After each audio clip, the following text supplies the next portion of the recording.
All right, good evening and welcome to the work session for Monday, May 13th for the town of Bladensburg. Our meeting is now called to order.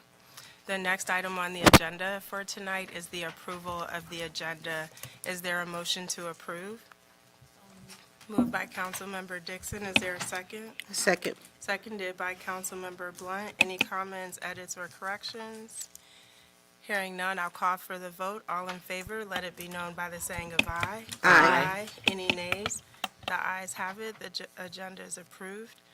At this time, we have the approval of the work session minutes. Just flip back, because I think they were all together. We had a couple of sets from the budget work sessions. So flipping ahead to the first set of minutes. These are the special work session minutes for Monday, April 23rd at 5:30, where we had our budget work session. Is there a motion to approve? So moved. Moved by Councilmember Brown. Is there a second? Second. Seconded by Councilmember McBride. Were there any comments, edits, or corrections to the minutes? Hearing none, I'll call for the vote. All in favor, let it be known by the saying of aye. Aye. Any nays? The ayes have it. The special work session minutes are approved.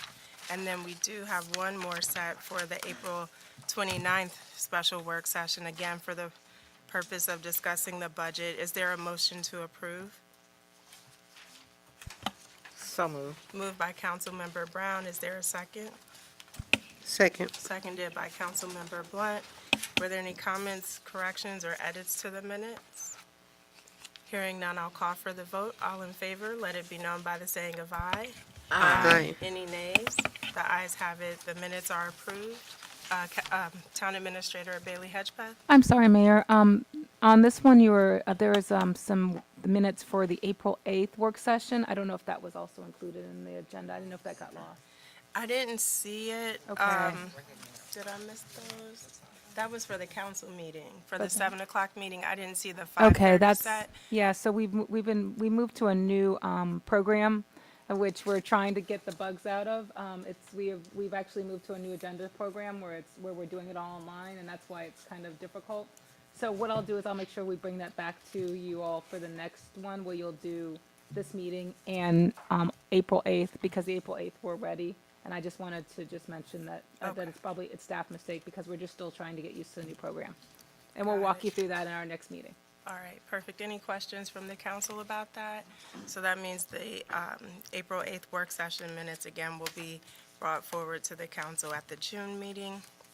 So that concludes the work session minutes that required approval, and we do have the other set here for the 7 o'clock meeting to approve.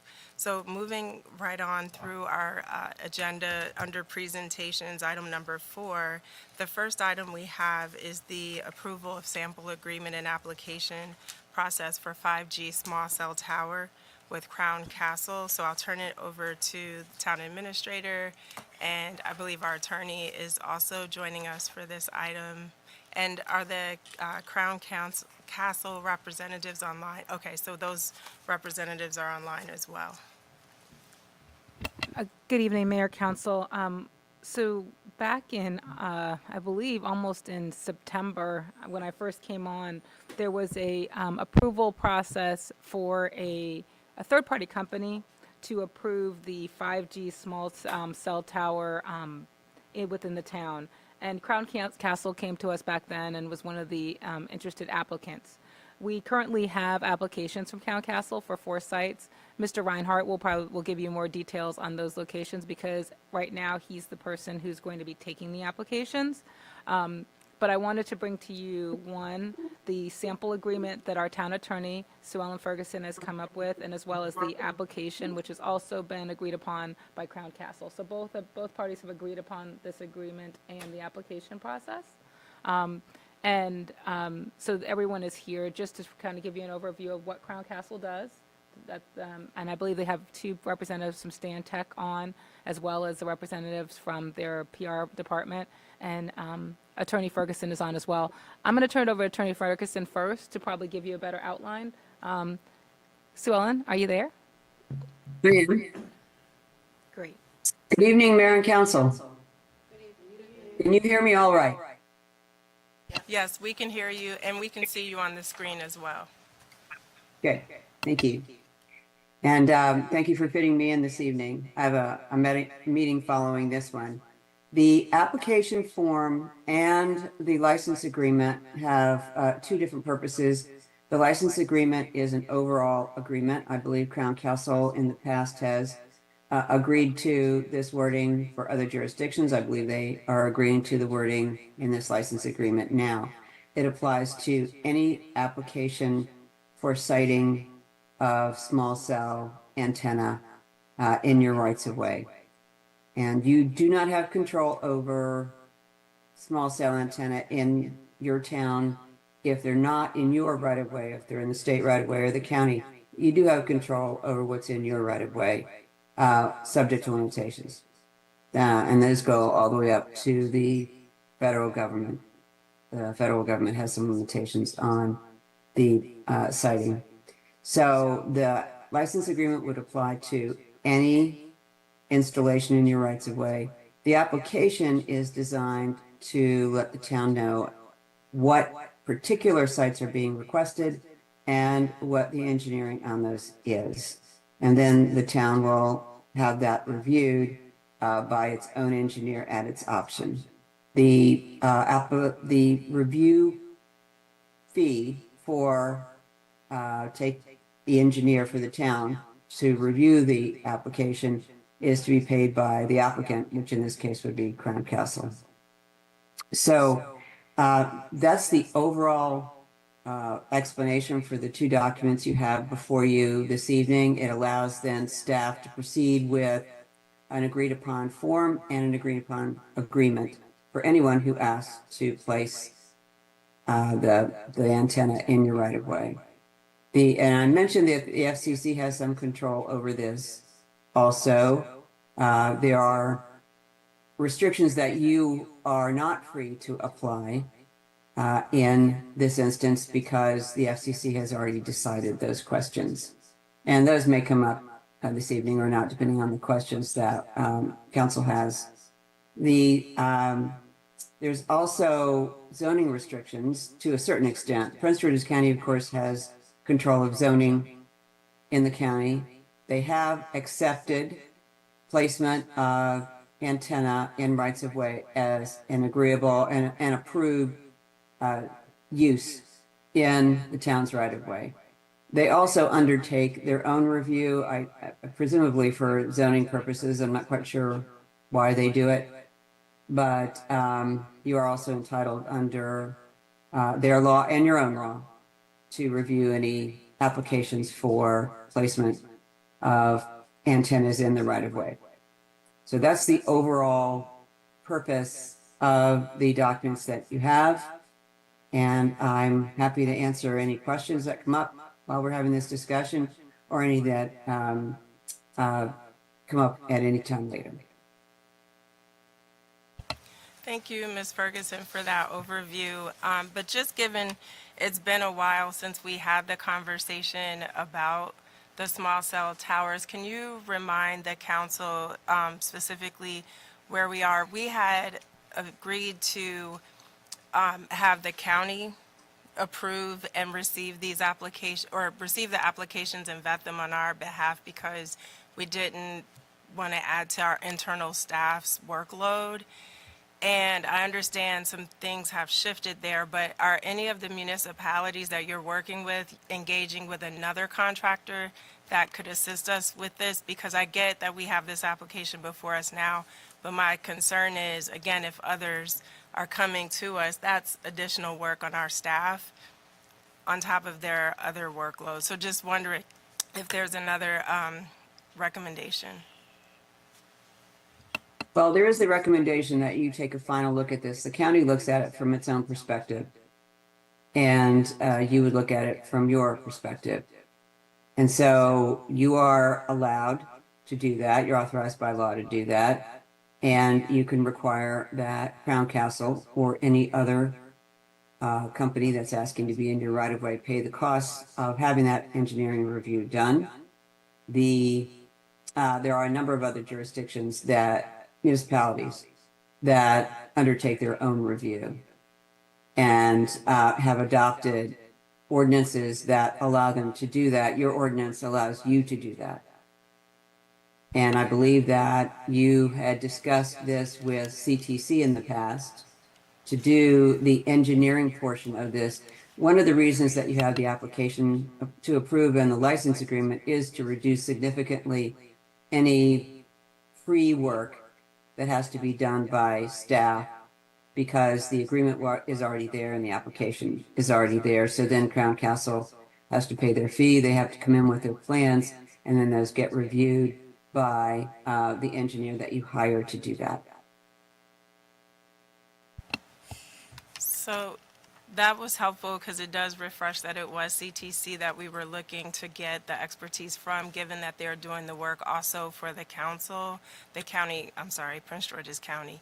And so we thought we could benefit from their expertise in having that. And so I know that we can't legally put a pause on this application. Once it's submitted, the clock starts ticking, and I'm very much understanding of that. But again, for future references, just wondering if you could provide us with another recommendation, because I don't want this to continue to fall on Officer Reinhardt's plate, given things that he already has before him. And then also just given the expertise, as you said, yes, the county reviews it, and then it comes back to us, and we can review it and offer input, but just having that additional layer of expertise to protect our residents and our community is what we're looking for. So if you can't give us a recommendation today, if at some point in the near future you could provide that, again, just so we have the proper vetting of these applications and nothing gets missed, because as you know, Prince George's County government is supremely overloaded. And then when you get down to the municipal level, our staffing is supremely overloaded. And so just having that additional engineering background, looking at this and weighing in the considerations that are important for a municipality would be very, very helpful as we move forward.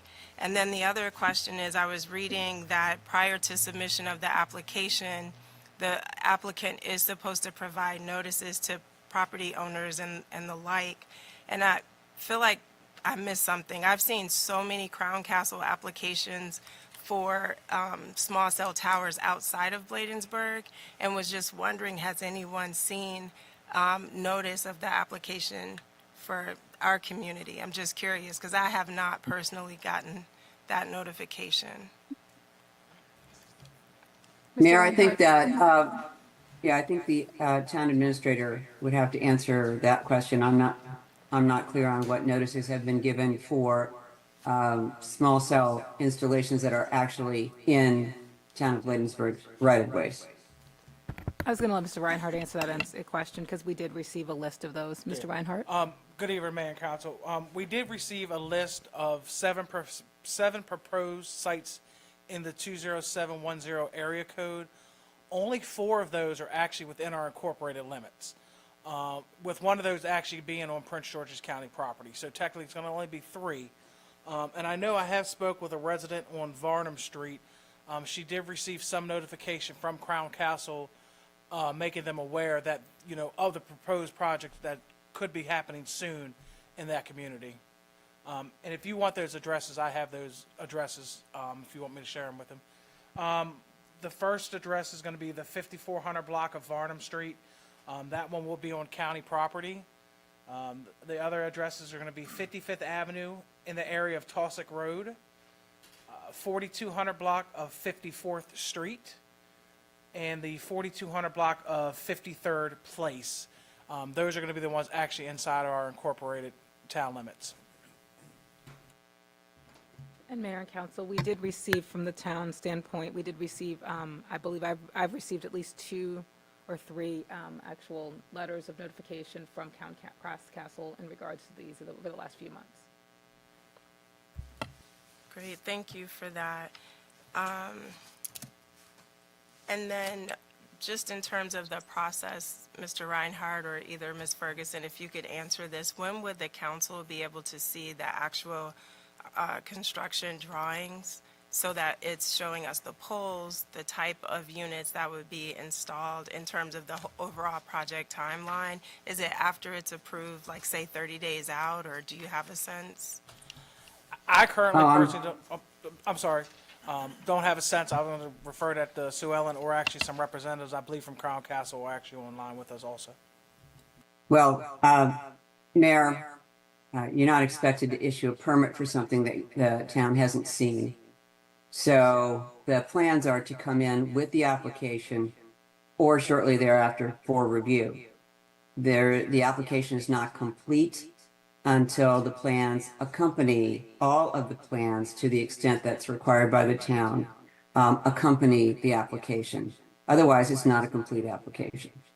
So I'm actually surprised to hear that you don't have plans at this point. Generally speaking, those are shared early on so that there is so that there's an opportunity to discuss the plans prior to getting into the timing for the application. But the town administrator may have some more information on that.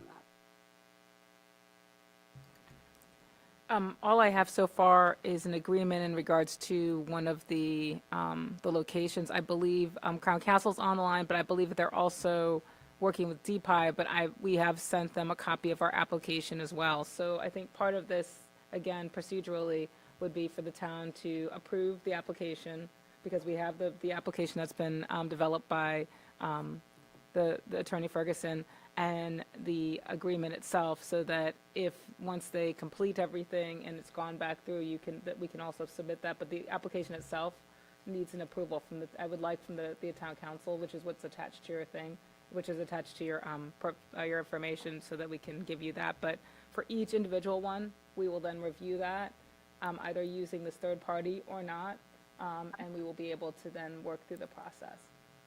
But we have them here today, so that we have Crown Castle here today if there are any questions in regards to what the technology is and things like that. So they did provide a proposal as well. Thank you, Town Administrator Bailey Hedgepeth. And I think my concern, and I'll turn it over to the council to comment on this, but for us to be approving the application without understanding what these are going to look like, the poles, the structures, and so forth, is concerning. And it's good to know that it's not out of the realms to have expected a copy with the application. And especially given this is our first one, and the fact that we need to be very careful because our residents are looking to us for guidance here. But Councilmember. Mayor, if I may? Yes. I'm sorry. Mayor, if I may, this is just the application that would be used for anyone who's applying. Approving the form does not mean that you are approving any kind of application by Crown Castle. This is just the format of the form and the format of the license agreement. Once council has approved those two documents, Crown Castle would be expected, and any other company that wishes to place something into your right-of-way that's a small antenna would be required to sign the license agreement and also to fill in the blanks on the license, on the application, and also to attach the plans. That's what's required. So you are not being asked to do anything other at this point than approve the template agreements that will be used for Crown Castle and any other applicants. You would never be asked to approve an application by any of the companies without first seeing plans and knowing what's there. Thank you for that clarification. Sorry, my sinus medicine has not kicked in, Ms. Ferguson, if you had already explained that. I did not know. Any comments or questions from the town council before we move forward here? And I know we have Crown Castle on the line, and just want to see if there's any information that they wanted to share. I know, again, as Mrs. Ferguson said, this is really pertinent for the license agreement and the application, so we're not there for your particular project, but we understand you're on the line, so I want to give you a minute or two if you're so inclined.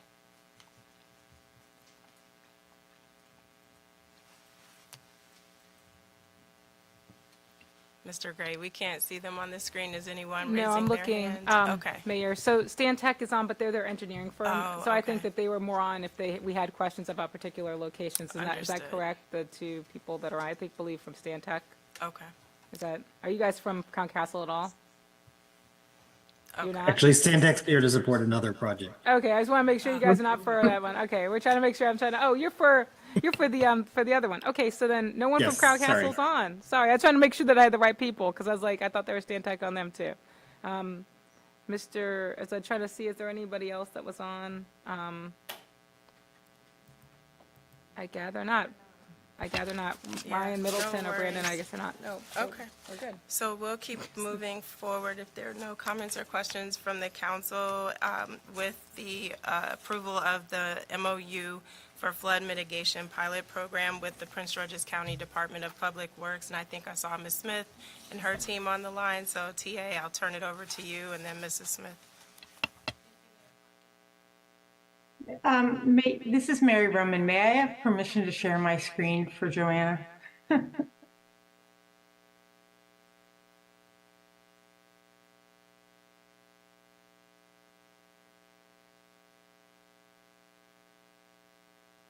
Thank you.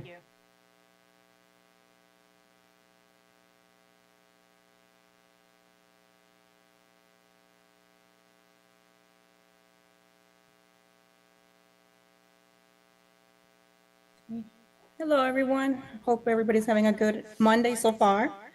Thank you for having me here in my team. I will go through some introductions. You got it, Mary? Oh, can you put it on Excuse me, presentation? I'm mode? sorry. Can we test 1, 2, 3? Can you hear us on this end? Yes. Oh, okay, that's okay, because our town administrator, she was speaking, but we just want to make sure that you all can hear us as well. Oh, Were you yeah, we didn't finished? hear Michelle. Okay. Move forward. All righty, thank you. All right, well, here we are. We wanted to talk to you guys about the Bladensburg Flood Reduction Project. This project, we had a couple of meetings last year to propose a flood reduction project as a pilot that we started with Mayor James. There were a lot of stakeholders involved. We had meetings with the community. We listened to the community. We wanted to hear from the community as to what the needs and the goals of the project were. Big information that came from those meetings was, flood reduction in these channels, improvement of conveyance, the cleanup, the maintenance.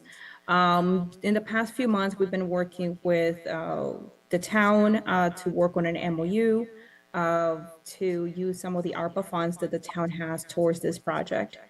Both Office of Law from the county and the town of Bladensburg have reviewed it. I think we are now to a full agreement that we are in agreement, waiting for your approval for execution.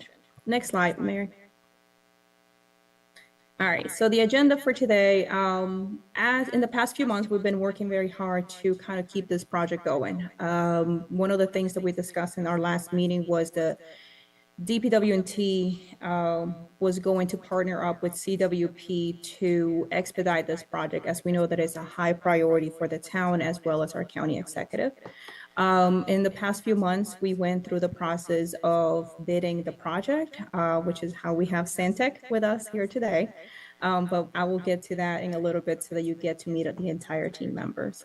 The other things that we're going to discuss today in the meeting is the team members, like I said, the Clean Water Partnership. Some of you may have knowledge of CWP. They have done fantastic work with our sister agency, DOE, doing a lot of water quality projects. But, they also do fantastic work when it comes to flood reduction and mitigation. So we are partnering with them to move this project along. We'll also have Stantec talk about the flood reduction project overview and what our goals are for the project, talk about the schedule and what to expect in the upcoming months. One of the things that we discussed previously in other meetings was that we will have some field assessment information. So we will have some of our team members be out in the field as well to collect information. But they will talk a little bit more on that, and I will pass it to Mary so she can talk about the team. Oh, actually, no, that's my slide. Never mind. Project team. So you know me, Joanna Smith. I'm your Associate Director for Office of Storm Drain Maintenance with Prince George's County, and I will be your point of contact at the DPW&T office. Sonia Williams, she is right there waving. She's with Corvius Infrastructure Solutions. She will be doing a lot of the outreach and communications with the community.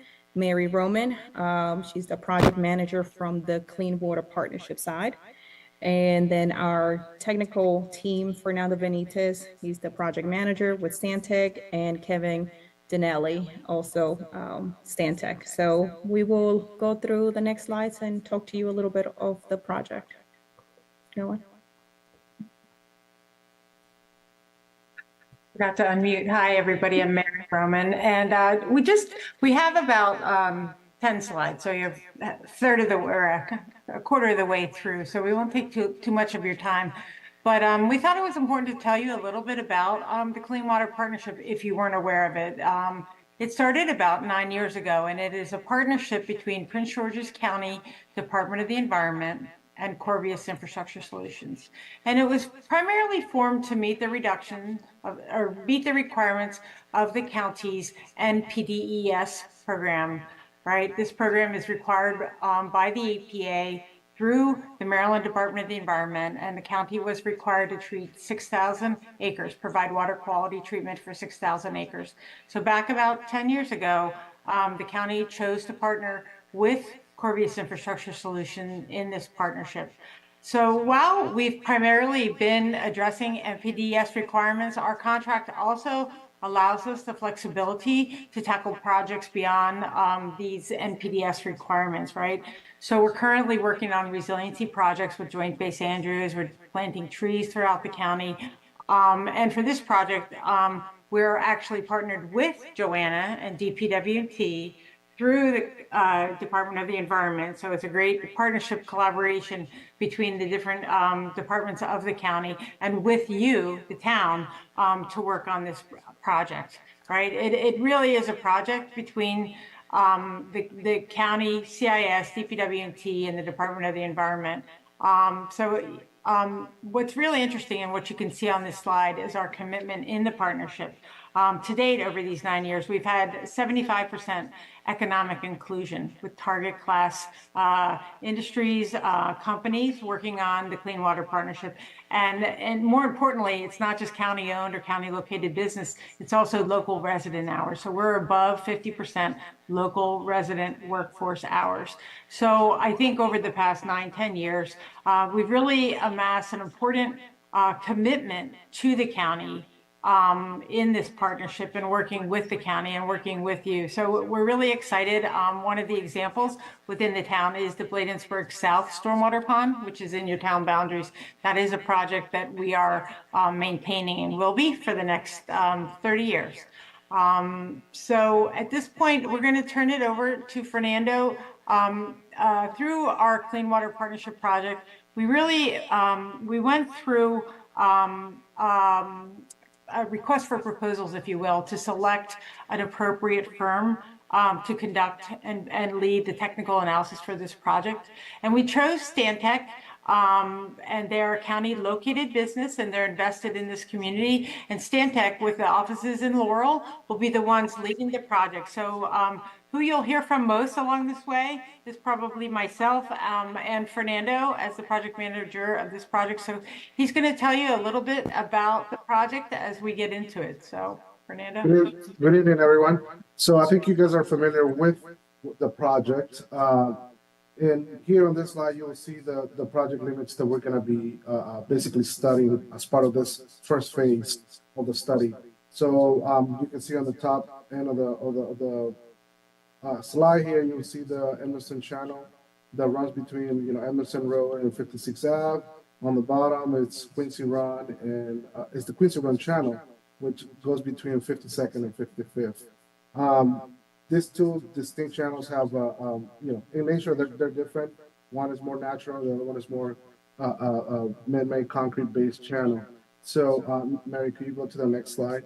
So as part of this project, we are going to take a step back, one step back, and kind of look holistically on these two channels and see what, first of all, we're gonna collect some data in order to build a good picture of what's happening here, where are the flooding, points along this channel or in the areas, and I'm referring to both of them. And at which point, we will, from that evaluation, we'll go into more of identifying where our constraints, where our key aspects that need to be evaluated for future solutions. And those solutions can be a pool of different alternatives that we will need to evaluate to implement and help with the flood reduction. Once we have vested those solutions and gone through more of a in-depth detail analysis of the alternatives, we will select the best possible solutions that will fit this two channels separately from each other, that will have separate different solutions from each other, but it will be analyzed in depth so that we can meet the goals of flood reduction here at this project. And once we have that, we're going to move into what is called the final design phase. We have selected all alternatives, and we can go and get into more of the construction details and permitting, through the agencies to get the project in the ground. And finally, we'll go through what we can call it the third phase, the construction phase of the project. But in a nutshell, that's where our path is going from analyzing, figuring out what the issues are, and then figuring out some alternatives that will fit the site. Mary, next slide. Thanks, Fernando. So exactly, you've heard some presentations, and I was at the presentation early on, that some work, had been done in the past, right? And you're saying, well, what now? Why are we looking at this? Well, it's important, as Fernando said, is that we're really making sure through a more robust and detailed modeling, as Fernando said, to be able to really identify that full suite of causes of these projects. As you might be aware, a culvert's going to back up the channel. In Quincy Run, we have a steeper channel with less concrete, as Fernando mentioned. So we're really going to, this first phase of the study, which Stantec is currently underway right now, they've been working for the last month, is really to make sure that we understand the root cause of these problems so that we can come up with these suite. It's going to be a suite. It's not going to be one solution. It's going to be many, likely, in the different channels.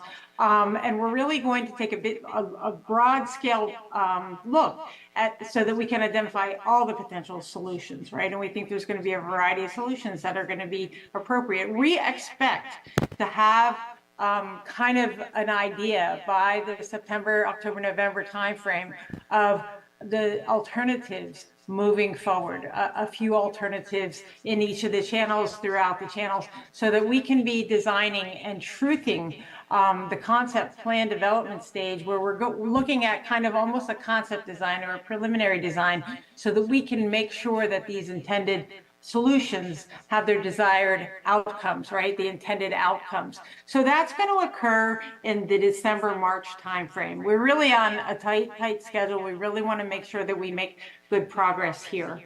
So that is really, the most important thing of these first two steps, right? We're looking at the causes and we're coming up with solutions, and then we're going to start to hone in on what are the specific solutions, so that by March 2025, we should have our direction for moving forward with final engineering plans, right? That is what we're planning to do right now. That is where we're heading, such that we can start the final design in the March timeframe of next year. So what does that mean to you all? What does that mean to the town, right? A lot of us, myself, Fernando, Kevin, have already been out in the field, looking around, driving through the site. We have a pretty good familiarity, but what's going to be happening over the next months is one of the things that we need for to provide an accurate hydrologic and hydraulic model is some field surveying and some field analysis. So we right now have our designated survey contractor, Mercado Consulting, slated to be out in the field later this week to start surveying in primarily public areas and getting the culvert openings and sizes and things. So you may see some folks out there doing field surveying, doing just sketches on paper and things like that. And that should be through the spring and summer of 2024, right? So that's what y'all can expect in the next couple of months, right? So that's on the technical side. But what's really exciting, and I'm going to switch back over now, right, to my other hat, and for Sonia to bring it home for us, is really, this is really what we think is really the first meeting for our team, for the Clean Water Partnership and Stantec and the rest of us to be able to present to you. But what is going to be a hallmark and has been of this community-based Clean Water Partnership is that we're going to be out and in the community with you so that your folks know what this project is about. And Sonia's going to speak a little bit to that right now.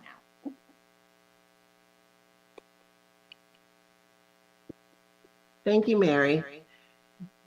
Now that you've heard the technical side of what we're going to be doing here in the town of Bladensburg, I do have the pleasure of talking about the people side of this, what we do at the Clean Water Partnership.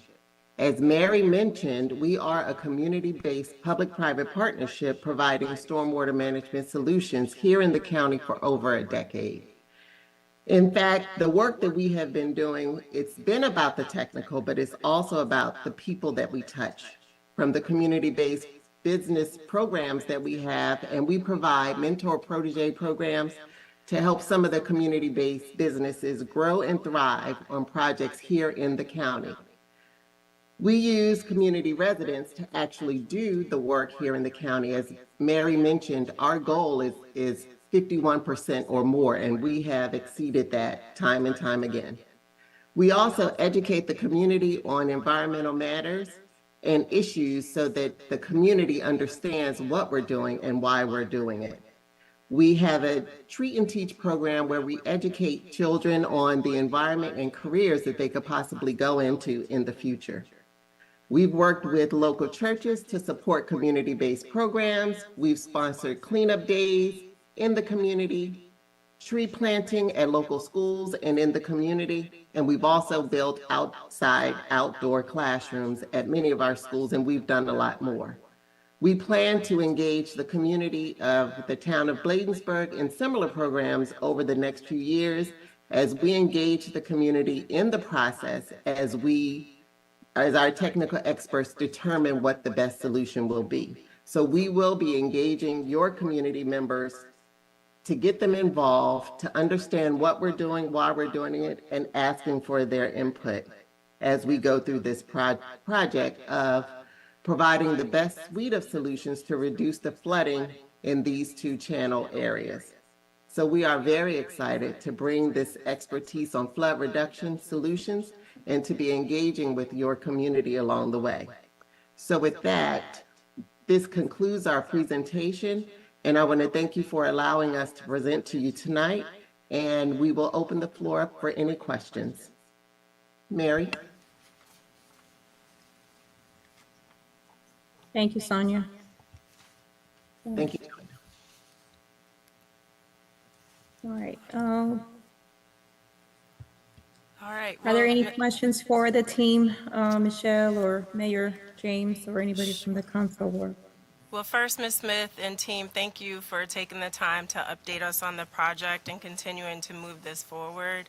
The flooding has not subsided, and we appreciate the effort to work collaboratively to make sure that we're preparing ourselves to protect our citizens, our businesses, all of our stakeholders from urban flooding. And this project will go a long way in helping us achieve that goal.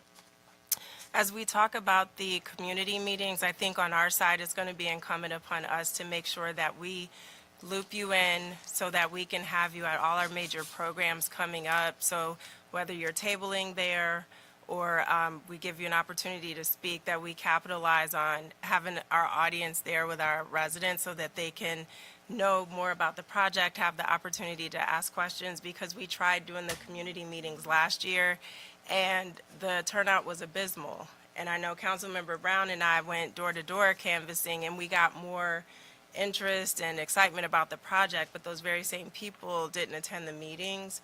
And so sometimes we find that through community events, that's our draw, that's the hook. And once we get people there, we can inform them about the important work that the town is doing on their behalf. So appreciate your commitment to doing that as well. But I think at this point, we're just ready to get this MOU in motion. We've talked about it for about a year now, and so it feels good that we have a document that the council can approve to really get this off the ground, and so we can get you the funding, so we can get the project design underway. So definitely appreciate the partnership between all the folks on the line who took time to participate in tonight's presentation. But council members or staff, did you have any additional questions for the group? I feel like we've been talking and talking and talking about it. We're just ready to move forward. But Councilmember Dixon, did you have a question? Okay.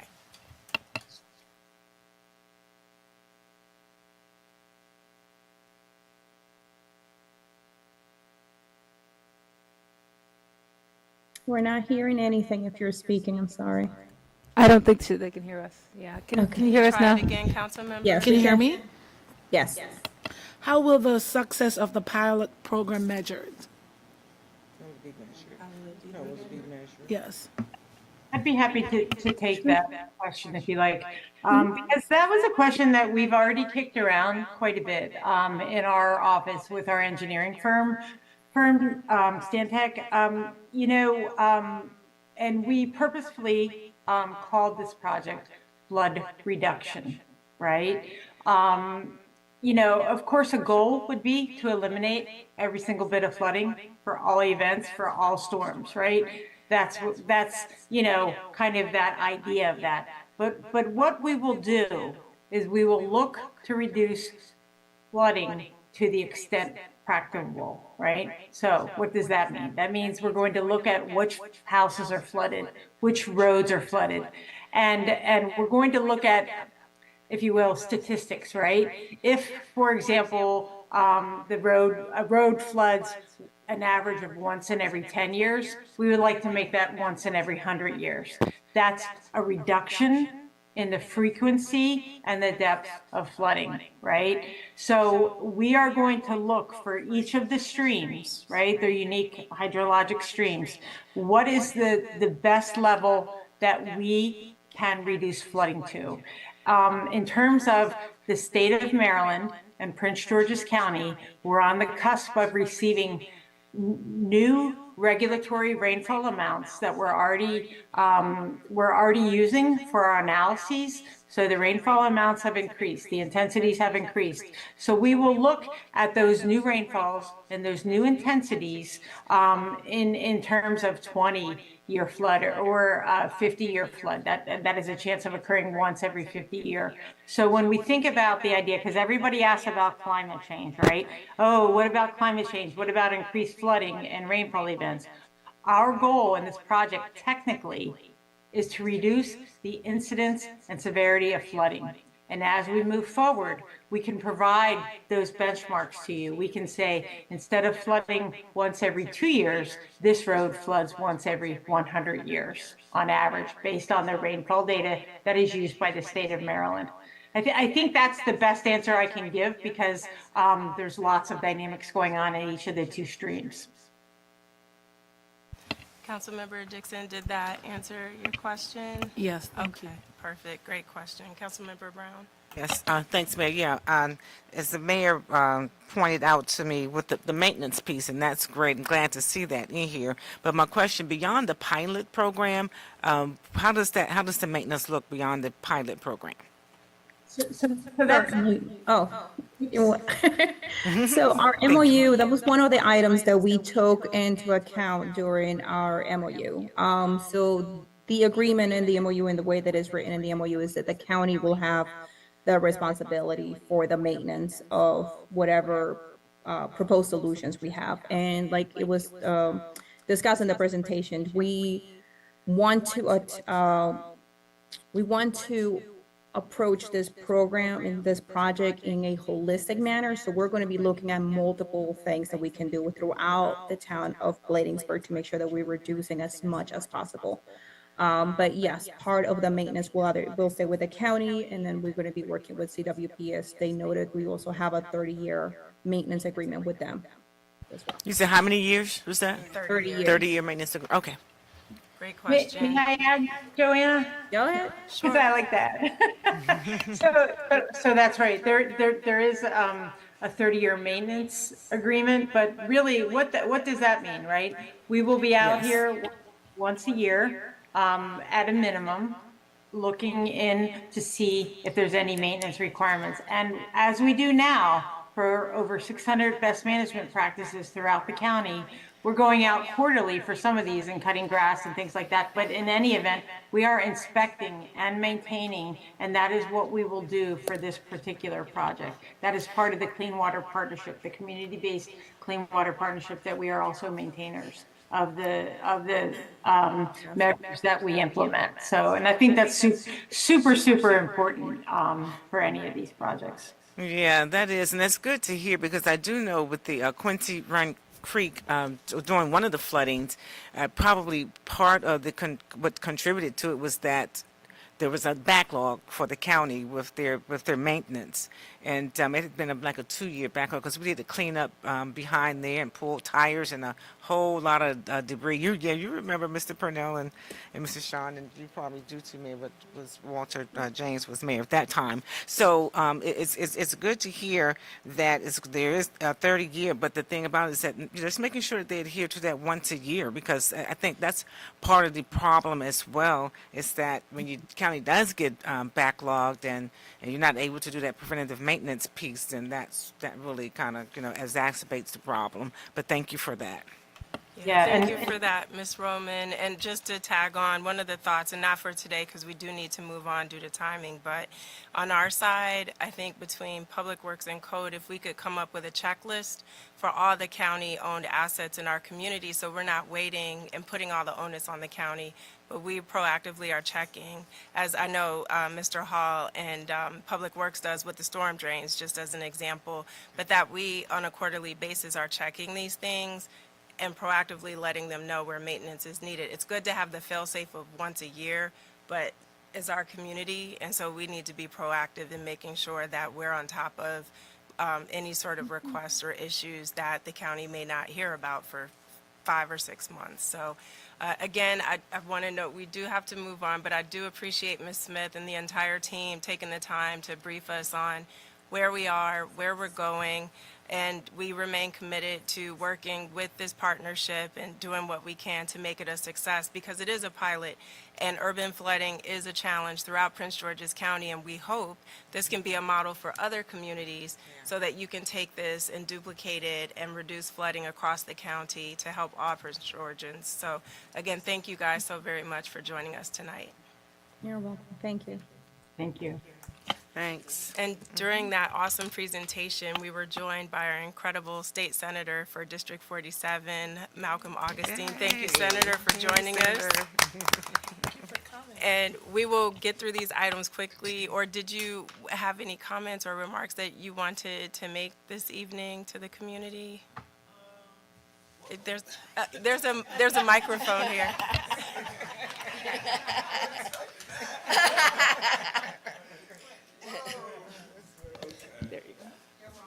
I guess so. Yeah.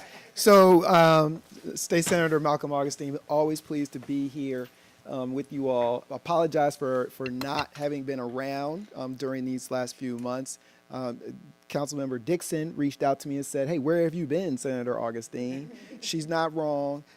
We have been in legislative session. We've worked hard to try to bring back as much as we can to our district, including money for flood mitigation. That's a part of the overall that we've been able to bring back, and also just to pass legislation that makes sense for our community. And so we are back, and just wanted to stop by and at least say hello, and we'll continue to work together in the coming months. Thank you. Thank you. And we do want to thank you for your hard work over the legislative session. That is not easy. It's 90 days, but it probably feels like 900 days. And it doesn't go lightly. We understand it takes a lot of negotiating, compromise, sometimes pushing to get legislative priorities accomplished, but we truly appreciate all that you do on behalf of not just Bladensburg, but the entire District 47. So thank you, sir.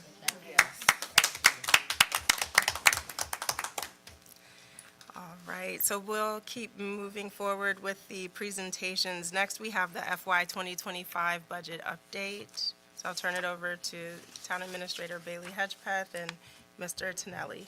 I'm just going to do a short, quick one to say this is, I'm going to let Vito go through his slides really quick.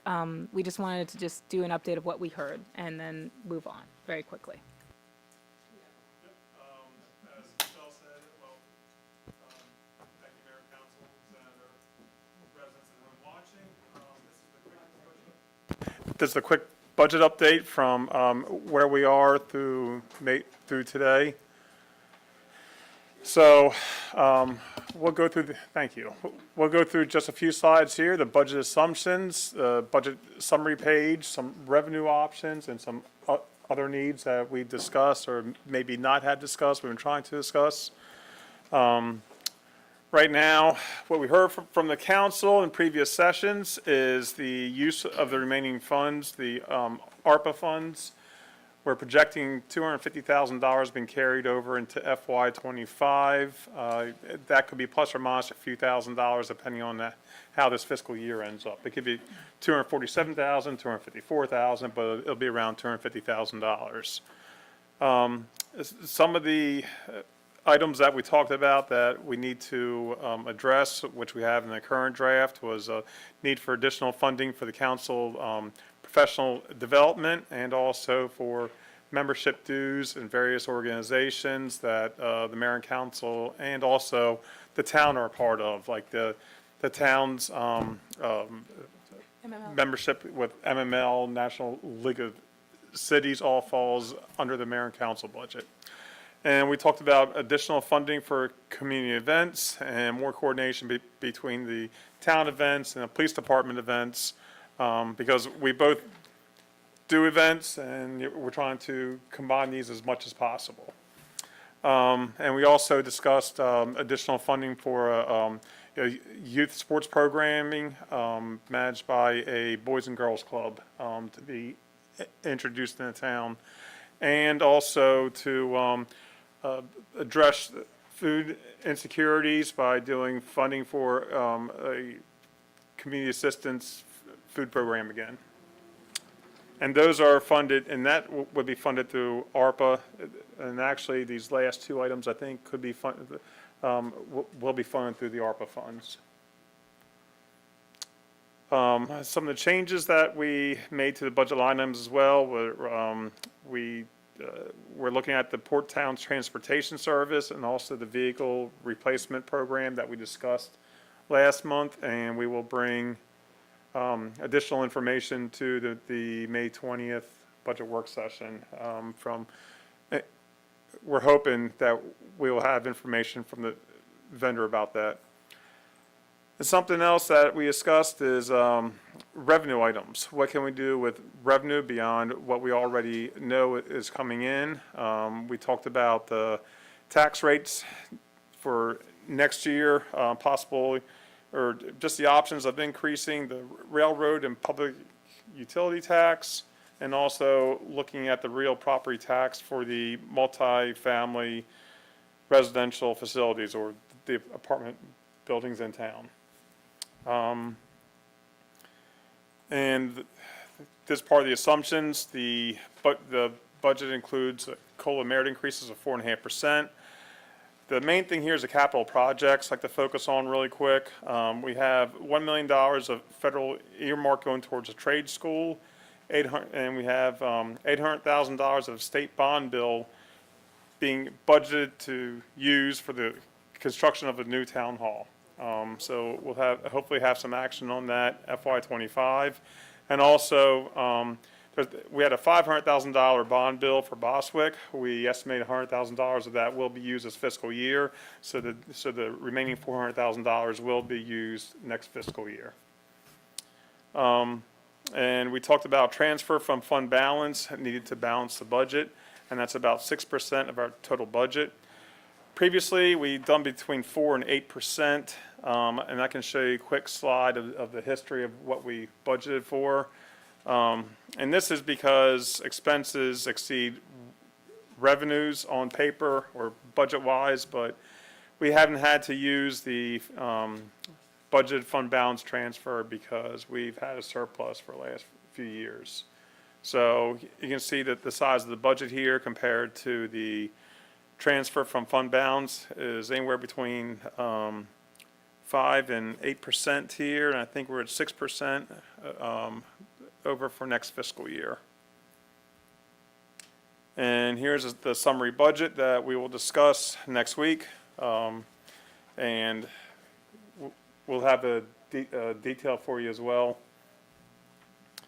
And we talked about the changes in the railroad and public utility tax. Our current tax is $2.09 per $100 of assessed value, and we're just looking at an option of increasing that to 2.75 just for the railroads and public utility business personal property in town.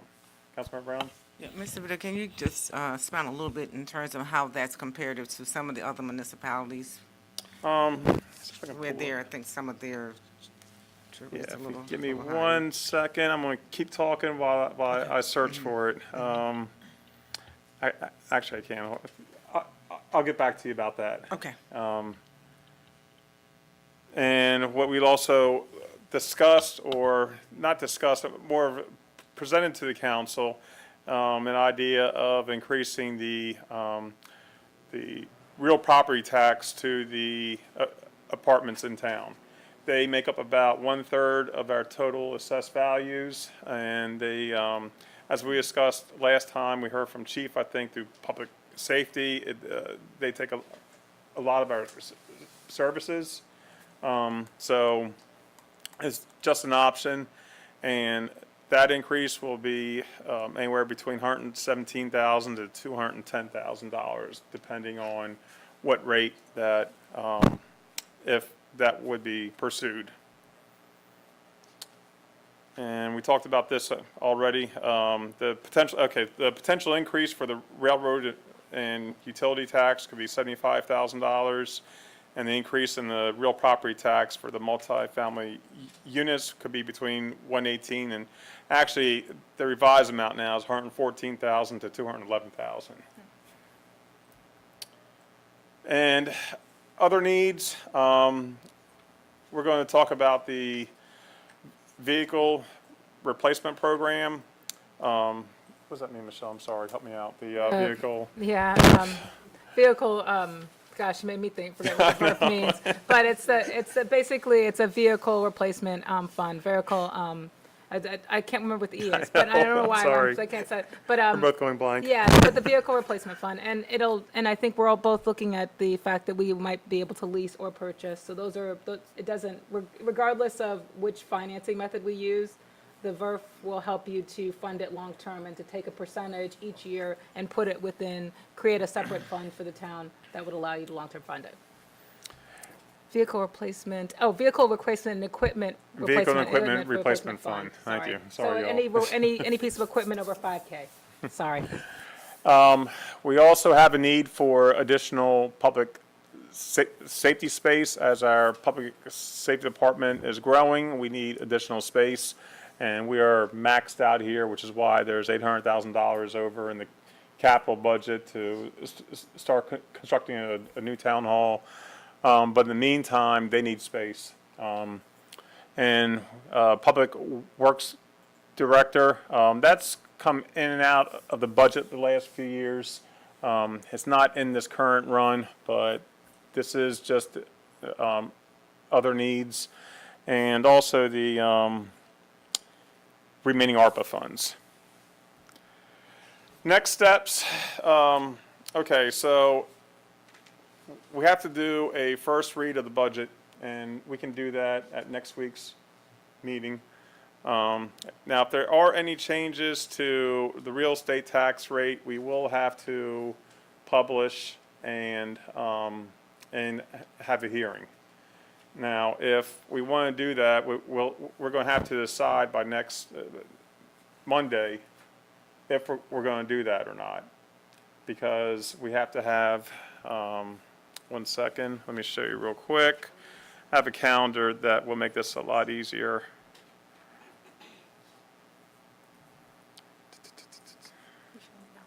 Um, 1 second, here it comes. Oh God, where's Michelle? Is it there? I don't see it, do you? I know. I know that the summary is that you have to have it in by the 23rd, correct? Yeah, Long and short of it is you have to have it done by the 23rd for yes, 24th, Friday the 24th. Right? Friday the 24th. yeah. Okay. Sorry, everybody. It's got a lag here. I think the lag is me, but we'll blame it on technology. So you can see from the, I'll try to blow this up. I know it's hard to see up here. Come on. Okay, so the orange dates there are the 17th and 24th. Those are the publication deadline dates. So the earliest we could get in would be the 24th, which would publish by the 30th. So if we want to do a constant yield hearing, it would be at the June 10th meeting. We could try to get it into June 3rd if we push it. So just something to think about. I know we haven't talked about tax rates. And I don't want to push that down on everybody now and talk about that, next week. So, so we would probably have a constant yield hearing if needed by June 3rd, or no, I'm sorry, by June 10th. By June 10th, I'm sorry. Your normal council meeting? Yeah. So, and that's about it. If there are any questions, and the final read of the budget would be at the June 10th meeting as well. And then in the 7 o'clock meeting is when we would vote on it, whether Yeah. to adopt it or not, so. And if we're doing constant yield hearing, it's okay to do it on the same one. So we just have to recess, do a constant yield hearing, call it back to order, and then vote on the budget. Yeah, I think that's how we've done it in the past, just recess the meeting and go Yeah. into it. It's easier versus It calling is. a separate meeting, so. But just, I think we're at the point, though, where you guys presented the option to us last week. We said we want to think about it some more, but the reality is the higher number of calls for service are at the multifamily units. Our highest budget line item is the service-oriented departments, so it comes a point where we do have to make a decision. Are we going to consider an adjustment to the taxes for the single-family units, or leave things as is and just try to be conservative in how we're spending going into the new year to recover or at least lower some of our expenses? And when we talked about this previously in the budget work session, the number of apartments, help me remember this, Officer Fryer. So 3,500 multifamily units. And all of us live in the community, so the majority of the calls for EMT services, fire, and police is multifamily. And we've all witnessed that. Yeah, do you mind just repeating that, Councilmember Blunt? Yeah, I talked with my manager about it, and she said that'd be good because we haven't raised it in so many years. It's nothing to them, so. And Mr. Tonelli, to Councilmember Blunt's point, when is the last time we've had any sort of increase? Somewhere around 2005 to 2008-ish area. So going back almost 20 years, 17 to 20. Yeah. I mean, that's as far back as I could find. And it happened sometime in that area. So my recommendation, and I want to hear from everyone, but if it is something we are going to do, we need to make that stance tonight so that it can be published and notices can go out. I know one good idea Councilmember Blunt had too was to call a meeting with those owners so we have that conversation with them and get their feedback. Or it can be done in the hearing. We can just reach out and tell them, come talk to us. We don't have to adopt it if they feel that this is really going to be cost prohibitive to them, but I don't know anything that stayed the same price for 20 years. No. Bread, milk, gasoline, shoes, your mortgage, buying a house 20 years ago versus today. So I really don't think it's unreasonable because it's going right back into the services that we're providing to these, to the folks in those residents. But Councilmember Brown, you were going to say something? I think I remember what I was about to say. So, Mr. Vito, in terms of kind of like what that looks like per unit, pennies on a dollar, whatever, is that something that that we could see, not today necessarily, but maybe see a breakdown of, so that they'll say, okay, well, it was this and now it's this, and maybe have some comparisons there, so that. But you don't have to. Thanks, Sean. Yeah. I have something similar that, again, we can talk about next week, but this is the assessments by unit, and I'll do a breakdown of the possible increase that we're talking about of each assessed property up there. Because, that has a real impact then, so. Yeah, like you said, I think it would be good, to meet with the owners of the properties. And I'll send that out to everybody See how prior. that looked, yeah. That would be helpful because our next budget meeting is next Monday. So Correct. that would give us some time to start reaching out to the owners and just asking them what their preference is. We're happy to do a meeting. We can even do it over Zoom if that's more convenient for them. But I do think I want to take your advice and make sure that we at least offer the opportunity to hear from them and just explain our rationale. We're trying to do more, and we have not gone up on taxes in decades, and so we don't want to cut back on services, so we need their help to provide the services that are needed. Go ahead, Councilmember. Because in the senior buildings, I'm not just going to say the one that I work in, but a lot of calls from the police department.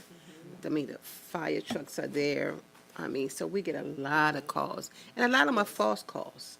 So that's still money. So, again, and I don't see where there would be a problem, especially having done it in so many years, but we still raising their rent.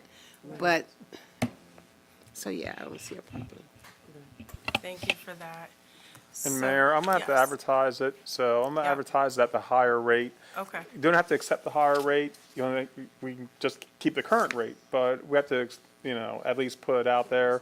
So, start here, agree to this or that, it's fine, I just have to put it at the higher rate that we're talking about, just so, we meet the advertising requirements. Correct. And that's fine. Again, we're not looking for the higher rate. Exactly, We talked yeah. about starting small, yeah. But I understand, just to be compliant Yeah. legally, we do have to advertise it that way. All right, thank you, everyone, for your thoughts and feedback on that. Any other questions for Mr. Tonelli? Councilmember Dixon? Yeah, thank you, Mr. Vito. While it's nice to increase the taxes on the apartments, there's also pros and cons that we also need to look at, because there are different households for a different budget. We don't want to put strain on household budgets as well. So if we can, we know we talk about the seniors, they call in and stuff like that, but we don't only have seniors living in apartments. Okay, so there are some pros and some cons. That's just me, my opinion. If we can take a look back at it and just let us rethink before. I know we're trying to get the money, but we still need to be mindful of our residents as well. Thank you. Thank you for that, Councilmember Dixon. And just to clarify, we did note this would only be for multifamily units, so homeowners would not be impacted by it. And the justification was that when you look at our budget, 86% of the town's budget goes to services. And so that's on public safety, public works, and the rest. And so we don't want to cut back on our services. That is an option, because you can't keep doing the same amount and you're not generating as much revenue. So at some point, we'll either have to come to that point of saying, well, maybe we cut back, and we don't want to do that. So this was an option that was recommended by staff, just to help us so we can meet those obligations and not diminish the services we provide. Totally hear you on being thoughtful about those that would be affected, but I think Councilmember Blunt made that point, and we talked about it last time too. We haven't gone up since about 2005 or 8, and every single apartment has had rent go up. So we haven't benefited from those funds in terms of the profits that these property managers have had. And so regardless of the town's position, those rents were increased. And to your point, there was an impact on households, but somehow they were able to pay that since 2005 to 2008. And so I think you're right, let's be thoughtful about it. Let's have the conversation with the owners and get their perspectives too.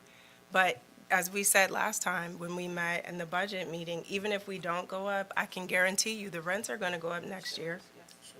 The rents will go up again in 2027 and 2028 if we do nothing.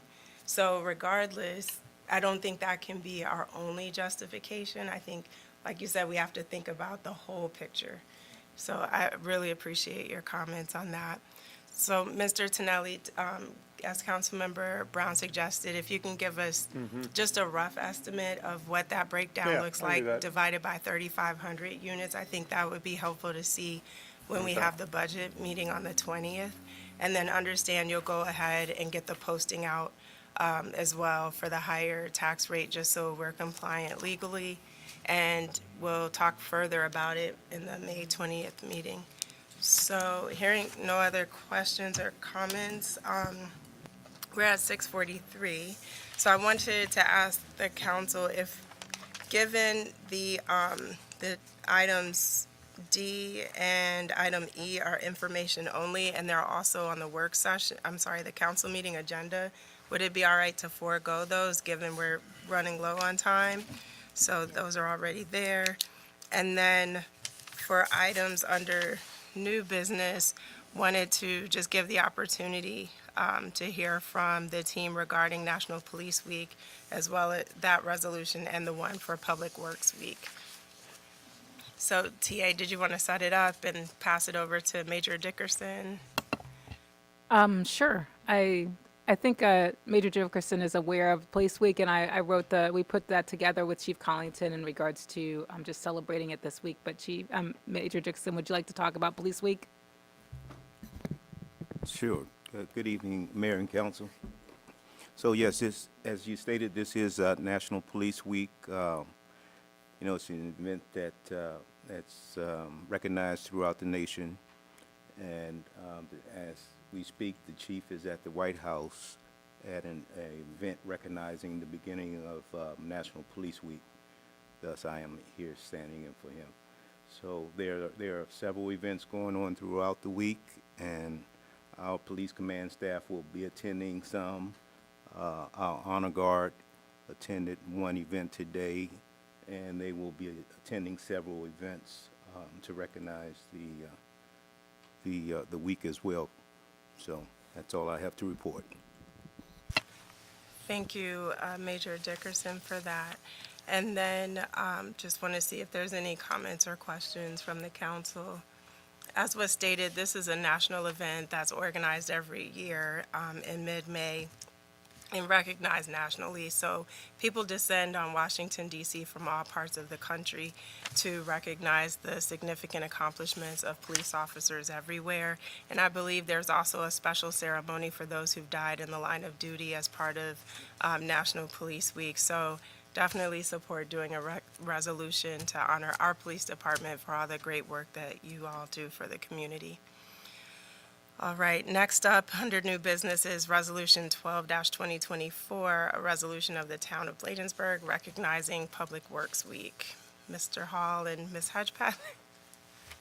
Mr. Hall, do you want to go? But it's the next week after Police Week. It's actually one of the most important weeks, I think, of the year, the 19th to the 25th of May.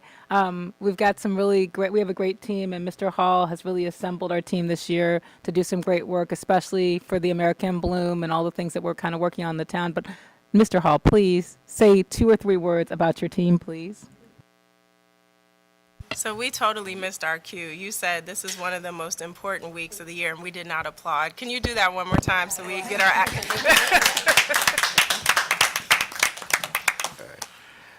Yes, ma'am. Good afternoon, Mayor and Council, Senator, staff too as well. Well, this will be our first year that, you know, getting the proclamation. I mean, not through, through the Public Works proclamation. We have got plenty of them, you know, from different entities, you know, as well. What was it? Not Senator Brown, Brown, not.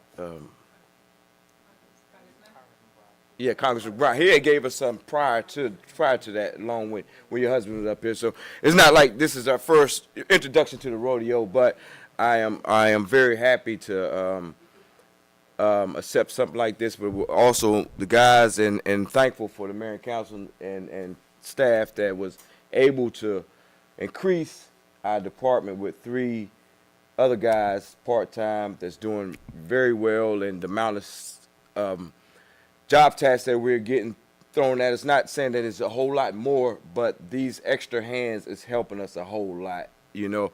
And like I say, I'm just I'm excited, goosebumps right now, you know, to be able to have, I'm not gonna say a full staff, but we're getting there. We're getting there. And Well, thank you, Mr. Hall. also wanted to speak to Mr. Senator Augustine. We have taking a role of the MOU for State Highway with the ramps and other predictions like that. So last Thursday was our first go around with the ramps. Yes, sir. Thank you, Mr. Hall, and you know I appreciate you for just being collaborative about the exit ramps for Kenilworth Avenue. Sure. I know it's a pain, but I appreciate the fact that you bought in and understand the importance of beautifying our community. If that's the view that people have, we can't rely on the state and their busy schedule. We see when it's needed, and we can react much quicker Sure. than they can, given the scope of all that they have to cover for state highways throughout the state. And I mean, just in general, I know we make a big to-do about the police department, and I don't want to take away from that, but I do want to note that what you and your team does is critical, because beautiful communities are also safe communities, and the work that you put into what I call the curb appeal, making the town look good, the trash collection, making sure the curbs are painted, all those things make a difference. And even I'm gonna mess it up, the thermoplaster piece of equipment that we authorized purchasing last month. I mean, the fact that you're innovative and bringing those ideas to us, so now that the weather's breaking, that's just another tool that you have in keeping the community looking good. From working with Ray and our town administrator on the new signs and the plantings around that. Those things make a difference as the council and the staff are trying to get more economic development here. If the town doesn't look good, people don't want to invest here. And so I want to make sure that you and your team know that we appreciate what you do, because it makes our jobs easier as we're trying to attract people investing in the community, trying to attract people who are professionals and want to come and live here, or working class folks who want an affordable place to stay. So we don't thank you as often as we should, and this proclamation just is a step in that direction of letting you know how much we truly appreciate the hard work that you guys do. So again, a round of applause.